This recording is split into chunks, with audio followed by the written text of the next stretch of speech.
Hey everyone, and welcome to Almost Cancelled. I am Peter, that is Matt, and we are going to talk about Glow Season 2, Episode 6. It's called Work the Leg. So, full spoilers for the episode, as always. What are you chuckling at, Matt? So, because of Netflix doing what it does, I don't go to all of the episode titles all the time. I Mm-hmm. just play next. So I miss out on a lot of the titles, and then I hear them here, and it makes me chuckle because it's usually something that happens in the episode, Hmm. like directly. So, Yeah, so we're dealing with the fallout of moving to 2 a.m. this episode, hmm and basically, because Sam and Bash don't know why this happened, they're like, well, they've replaced us with a men's wrestling show because they're probably better, so you're going to work your ass off, you're going to hit hard, you're going to do more moves, you're going to do all this. So the first half of this episode is largely like the training montage. It's hmm Carmen trying to figure out what to do. Cherry's like, hey, let's use that move, and she's like, no, that's like his signature move, like, you don't do that, that's stealing. He's like, what's going to Yeah, do? so it's her brothers. Yeah. Uh, And so, yeah, she's like, you got to change it up a little bit, because that's outright stealing. So I like that right there, that because Carmen's from the wrestling family, Mm. she knows the inner workings. But it's nice to have Cherry back in that training role.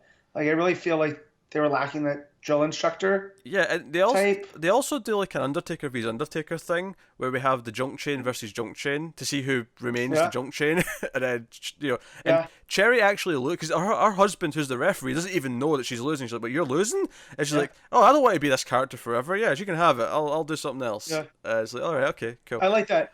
Slowest three count in history. Oh, it was, yeah, Like, because that was, they're having a conversation between each. There's like, yeah. one, Sam, is she losing? What's happening here? Two, Yeah. yeah, I don't want to be junk chain forever. It's fine. All right, three, okay, you Yeah. win the match. It was the opposite of the Montreal screw job. Yeah, Super fast, 23, or the count out. that He tapped. yeah, this So was the opposite because this was like a really polite cow's like one. Now you sure you're okay? You don't want me to stop the count and make yeah, yeah. stop the match. Like, okay, two. I'm just double checking. You're okay. You're fine, right? You don't Uh, have like a sore foot or anything like that. You don't have an ankle that's maybe been twisted or yeah. okay. Oh, fine. Okay, we'll finish the match. Three. It's over.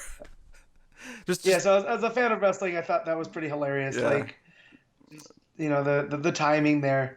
yeah, But because obviously. Cherry's a welcome addition. Oh, absolutely, and obviously it's true that obviously in wrestling they talk to each other, and there's some nice little Yeah, moments when they're practicing their moves where Debbie like they did a suplex to Ruth, and like Carmen's trying to show them how to do a sunset flip, and the first one's really funny, and Carmen's like, oh yeah, I'll be honest, I can't believe I'm saying this, but that was an improvement, and it's like this pathetic thing where they slowly kind of come over, oh. but then eventually At first I thought, go ahead. I was gonna eventually they do nail it, Ruth does a proper Yeah, sunset flip onto Debbie, and it's just pretty good. yeah. So it almost looked like, because I forgot sometimes it takes place in the 80s, it looked like they were going for a Canadian destroyer, and I was like, Oh god, no. no, this is the 80s. There's no, and then I was like, oh yeah, there's sunset flipping, which, for those that don't know, a Canadian destroyer is like a front flip pile driver. So it's kind of like the plus 10 version of a sunset flip, you know? Yeah, it's So also like banned in a lot of places. You're not allowed to do it yeah, because yeah, it's yeah, super yeah. dangerous. But of course, Well, the crazy indie yeah, guys go for it. But like, yeah. of course they do. But But yeah, so, and I got sat back to reality. But no, it was them training and not getting it down is like, I think the realist. Because if you go to any local shows where the people are still learning, you see a lot of that where mm-hmm. they're just trying their best, but they don't have the chemistry down exactly. Because So, what I liked as well is it wasn't just Ruth and Debbie. Like there's a running gag in the training mhm, where Britannica's trying to do a drop kick and she can't get it, yep. and she's trying it in the bed, in the motel room, and she's still not quite doing it. And then eventually she actually pulls one off, and I'm like, you know what? That's one of those things where you feel like it feels like it's an easy thing to do. Like it's just a drop kick. You're Yeah. just jumping and putting your legs out. What's hard about it? But it's actually really difficult to get that height and do it Yeah. properly. So hmm she's practicing that and she's doing that. And there's lots of these fun little moments in the training with them all, learning various moves and hip tosses and body slams, and like I'm like, really, they've not done body slams yet? I feel like that's the first move you learn is a That's body slam. Yeah, exactly. Well, then again, it was never really a wrestling show as much as it was a TV show where they were Yeah. wrestling. Now through Carmen and Cherry, they're actually wrestling. Yeah, Like, I these feel are like moves that we all the recognize. next time we see like some of a match, it'll feel probably more like a proper wrestling match now because they've learned some Yeah. different moves and they're doing different things, and all the rest of it. And we have some of the bickering where Debbie's like, why am I losing? Like, I've got an undefeated streak. Like, she should be losing. And, Ruth's like, no, but the chase, like, I can't lose the first time, but we have to you have to be a credible villain so that you can come back and beat me later, which is solid storytelling. But Debbie's like, no, I'll win. Like, it's fine. But of course she's going through a bad time. We'll obviously the big thing with her is that she has probably the subplot of the episode where she's breaking down. She's in the car wash, and she sees Mark with her baby, and she's like, oh, I'm going to go say hi. And she's almost excited to see her kid, and maybe even excited to see Mark in some sort of minor way, like maybe. Well, yeah, she sees Mark and Randy, her son, because she's getting her car washed, and it looks like Mark's actually being a great dad. Like he still is a human, even though they don't get along. He's been really villainized. We've seen this before, that he really cares about being a dad. So it was nice, and that kind of warmed her heart. And then she goes to go over there, and his secretary's there. Yes, and they're like, and I think what got me more than anything is like, oh yeah, you phoned me about the bed. It's like, oh, did you get one? Are you enjoying it? Like talking to her, are you enjoying the bed? It's like, she just awkwardly goes, yeah, it's great. Awkward silence. It's like super. And then Debbie, of course, tries to pretend everything's okay, and she turns around to walk back, and she's just got tears in her eyes the whole time. And then of course she goes to Sam and is like, I need him in dressing room, and she's like freaking out, and she ends up like taking his coke. And I'm like, the entire time I'm thinking, oh god, this is going to lead to something bad in the match. This is going to lead to something bad. Yep. And it's nicely set up because earlier on because they wanted to end the match with a half Boston crab, which is bending one leg, because you work the leg. Because she's like, you have to work the leg, you bend it this way to kick it this way. And when she's kicking Ruth at the end in this match, it's like Ruth doesn't look like she's like it's just selling this. It looks like she's actually being kicked here, and she's like feeling it. And then she's got her in the half crab. And earlier on, and when they were practicing, like Debbie turns around and says, "Are you okay?" Like she's like, even though she's still not in the best place with her, she turns around and just makes sure she's not actually hurting her. And this match at the end, it's all the quick flashing lights, the crowd are cheering, she's having all these quick moments, and she's just like, she snaps the leg back, and we end with like Ruth just yelling out Debbie. She doesn't yell out, Liberty Bell. She yells out Debbie, and you hear the crunch, and it cuts to just the silent credits, and it's like. She just went too far and injured someone because she didn't have her head in the game. Yep, and that violates that trust between the two performers in the ring. Like, because even the ref, he stops her and she goes, "You're going way too fast." Yeah, like, slow down. And I totally expect to get like a plot line later in the season, or maybe I don't know if Ruth's going to be injured for the whole season now and she won't be wrestling, or if it'll be like a couple of episodes thing. We'll have a bit of a time jump. But regardless, because it may end up not being broken, it may just be like she's twisted. A sprain. Yeah. Yeah. But I feel like next time they're in the ring, Ruth's going to be nervous, and that's going to be something we maybe deal with during that. And it's interesting for her to have Debbie like betray the trust. Even, is it as bad as like sleeping with the other person's husband? Probably not, but still having her be the one who betrays the trust is a nice contrast to how we started the show. Yeah, it's different because it's on a professional level versus a personal level. You know? Like, they were being able to get along on a professional level, but not necessarily a personal one. And now that professional level seems like, if I'm Ruth, that's out the window because you can't trust her. She's constantly undercutting you. You're trying to put out the best product you can, but she's really only about it herself. It's speaking of being professional, Carmen's stepping up as well. Like everyone's bickering and fighting. So why the men get things done is because they don't stand around and talk about their feelings. Because everyone's whining. Melrose is whining that Jenny stole her boyfriend, and that's all going on. And the two junk chains are fighting about who's junk chain, and she's like, no, she's whipping them into shape. She's like, no, god damn, we're going to work hard. We're going to break our bodies. We're going to put on the best damn show possible. You hear me, assholes? Yeah. And then that's where we get the training montage kicks in. It's like the music's playing. It's very 80s, and I'm like, yeah, I'm into this. It's good. Yeah. Very Rocky IV. Very, very Rocky IV, yeah. It's good. Because it all ends, because at the start, after the guys storm into, the head of the network's office, and they demand to be taken seriously, they come back and they have, Bash has this really mean speech, like, no, you need to, like, shape up and do this. Carmen, it's your job to make them all better by the end of the week. You got to do it. And the montage ends with them actually in the ring showing off their new moves, and like Sam and Bash are just sitting there impressed, and they just like, they did it, like they did it, they learned like a bunch of new moves, like their repertoire hasn't increased. Bash looks at Carmen and gives her like a thumbs up, like, good job, kid. which I think is great for morale, especially with those two because we've seen they're pretty much they're closer than I think some of the other girls are with Bash. Yeah, You know? I think Bash was well on last episode. I mean, he's always been flawed, but now we understand his Yeah. flawed character a little bit better. Debbie's obviously flawed.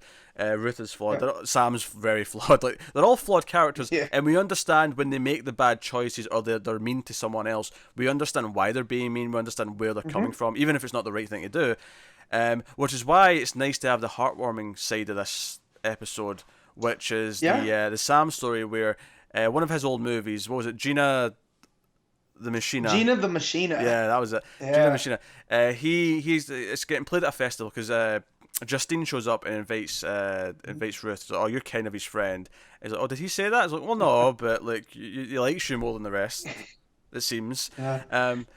So that was good. So because she says, oh, they gave him all these seats. He's playing at a festival, and they gave him all these seats to fill like he could. And she's trying her best to invite as many people as possible. And we see him like get dressed up. He's got like just a slightly fancier jacket on than normal. Yeah, it's a tweed jacket with leather patches, Yeah. like a college professor would wear, which cracked me up because that's the complete opposite as I Know Sam. Yeah. You know, because he's Mr. Rage Against the System, not part of the system. So I thought that was pretty funny. Do you know what's funny actually? I thought they were doing like a bit here where Justine was pretending to be asleep because he comes out into the front room and she's asleep on the couch, and he's like, "Oh, it's time to go. Come on!" And she won't wake up, and he tries it again. And I actually laughed a lot at the because he's like, "Okay, fine then," and he puts a blanket over her. Is it like a dad? And then he does it's almost like he's doing the tablecloth trick where he tries to pull it with with the dishes coming off, and he just pulls the blanket really quickly to see if she wakes up. He's like, "Okay then," and he puts it back on. He's like, "F's sake," and he goes off to the movie. I love that he goes, "Oh, Billy, you're here. Yeah, Justine, you hear that?" And she still doesn't wake up. Yeah. So I thought he's just trying everything. It was a really. So when it gets said that characters on TV shows are complex, Sam Sylvia is probably the most complex character I've seen in a while. Because it's like a ping pong match where I go back where I don't like him and I do like him.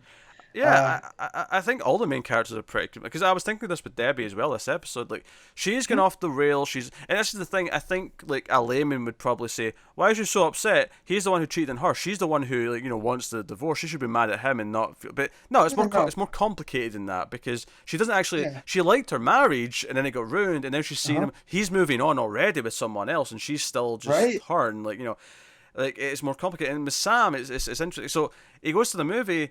And of course Ruth shows up and there's no one else there and she like awkwardly sits behind him like a creep and he's like, "Why are you sitting there?" And "Oh, you want me to come up then?" And it's like, "Yeah." And she climbs over the seat awkwardly, the whole thing. So awkwardly. It's their relationship in a nutshell. She's trying to be there and be close to him. He's kind of weird about it, but then he chastises her for being weird about it, and then it's just awkward and it's great. And she like brings up about like he's still I thought you were still mad about the whole thing, and he's like, "Oh, who's your boyfriend?" Like, "Oh, that never happened." And it's like, "No, I wasn't mad, right? I wasn't mad at you. I'm an old man who's self-conscious and insecure, and I do this." And it's like he's apologizing. He never quite says I'm sorry, but Yeah. the sentiment's kind of there. there. He's admitting that he's kind of in the wrong. He's admitting that it's his own character flaw. And and then it goes from there, and they joke about the movie, and like she's like, "Oh no, I thought it was good," and like the kids come up and like talk to, because there's the scene as well where the usher comes over and says, "Hey, do you want to introduce the film?"